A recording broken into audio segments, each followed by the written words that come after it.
Okay guys, I thought I would make a short video. Forgot to bring my camera with me yesterday. Not having very good luck transferring videos from my phone to my laptop, so I thought I'd just keep working with my GoPro. Anyway, I forgot to bring it with me yesterday. In the afternoon, I started clearing a little brush here, getting these thorn trees out of the way, cleaning this mess up. My Amishman's been working on cutting the hedge trees out of here, so we've got them pretty well thinned out, except for back here behind this big oak tree. It's kind of where I want to put my brush pile. You can see the leaves on the trees back behind there. There's a couple nice hedge trees in the bottom of the ditch. So I'm gonna have to get him to cut them out of there. We'll get them drug up with a skid loader and get them out of the way. So then I can start pushing those down in there in the bottom of this ditch north of this big tree and get my brush pile made down there. On the other side here, I will have another pile going back to the east. I'm telling you what, guys, the ground is really hard, and I had some big locust trees. Normally a locust, any tree like that in the timber, will push out pretty easy. The ground's nice and mellow, but of course it's been dry. I mean, really dry. And I can just show you this, what's left of the stump here of this one. It actually literally sheared it off here. Didn't get all, and of course there was a wad of trees here. It was like 4 or 5 coming out of this one root, and be my guess, many years ago, probably my dad had pushed some off, and then a whole bunch of them grew out of one spot. It's not been brush cut or cleaned up since that I can remember, so I'm going to say that's what's going on here with this. But you can see how tough that was, and it pushed it, like the back half of him there pushed out, half the root come out, but this one here just literally sheared it off on the top side and broke them down. Normally on these, even in those bunches like that, a single I could get down right at the base of the tree and roll it out. Those like that, you had to get up high with the blade and break them over, and then get down and roll the root wad out a lot of times. So you see, like this one here, I got him out. He's just not a very big tree. The ground needs to be a lot mellower to do this, really. But I did want to kind of get this mess cleaned up a little bit before it got cold. I had a little time yesterday in between all my other projects, and so I thought I would spend some time on the Dozer. The Dozer I got, guys, it's an animal. It works really well.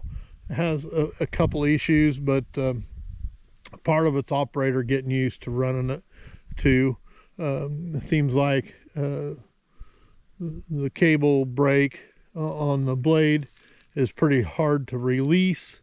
So and then when it does, sometimes if you're not careful, you'll spool out some cable and have the slack cable up front there, which is, you don't want to get that to happen. It can get whipped up and caught up and broke pretty easy if you do that. So you want to keep that cable taut all the time. The other thing too, when you're pushing on trees and the blade wants to go up, you got to remember that when you back down, there's a bunch of slack in that cable. So just some things you learn by running it. By no means am I a cat skinner, by no means. The other little issue it has, and I got to check into it. I don't know if there's a clutch brake per se on the hand clutch, but it seems like quite a while. You got to let it warm up a little bit before you can get it in gear. It grinds pretty good. It keeps the whole transmission keeps wanting to turn. I will start it and put the transmission in neutral and throw it in reverse or forward, and then lock the clutch in and let it spin the transmission for a while and get it warmed up. Normally that seems to help a little bit. My other one, if you would pull the cable lever, pull the lever on the cable unit and put a little load on it, it would stop the transmission from turning. This one doesn't seem to do that. And I could do that with that one and stop the transmission turning and be able to shift it pretty easy. This one, just have to wait for it to get warmed up. It works better.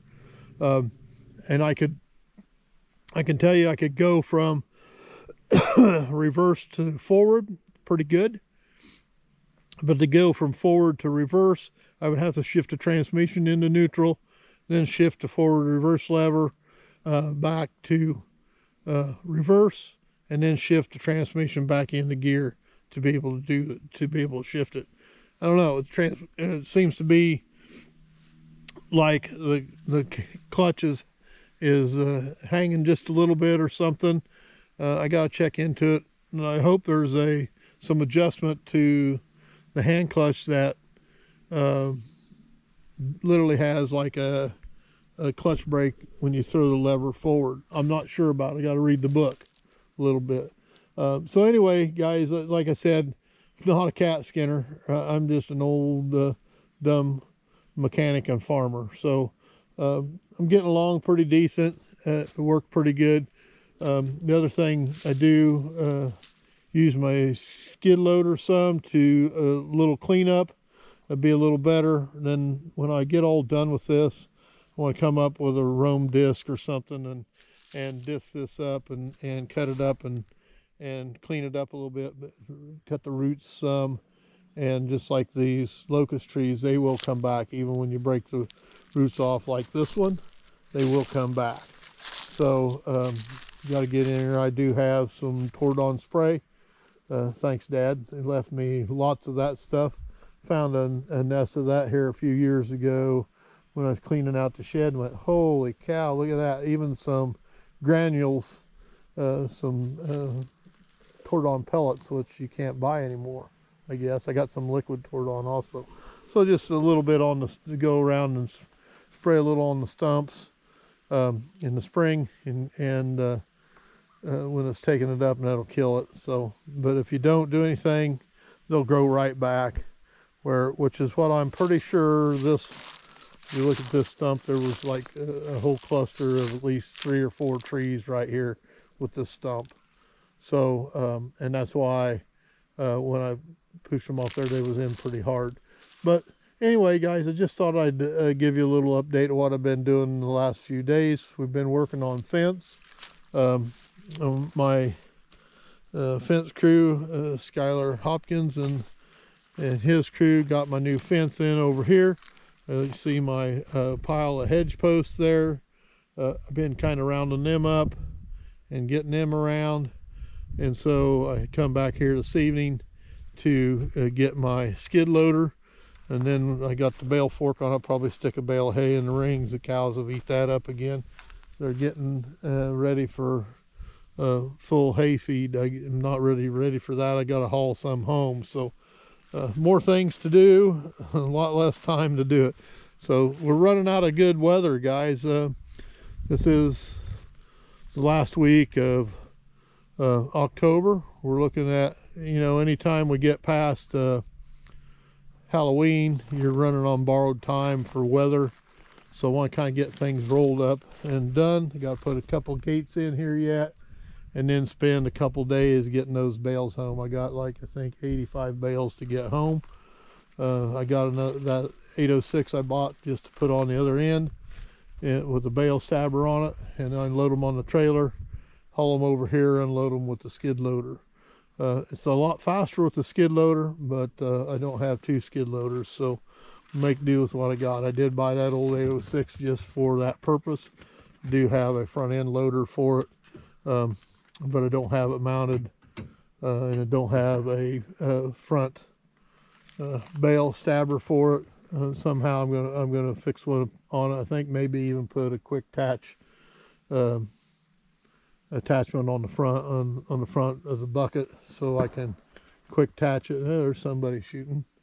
So anyway, that's kind of the little plan for that, guys, and I'll see what happens. So again, here we've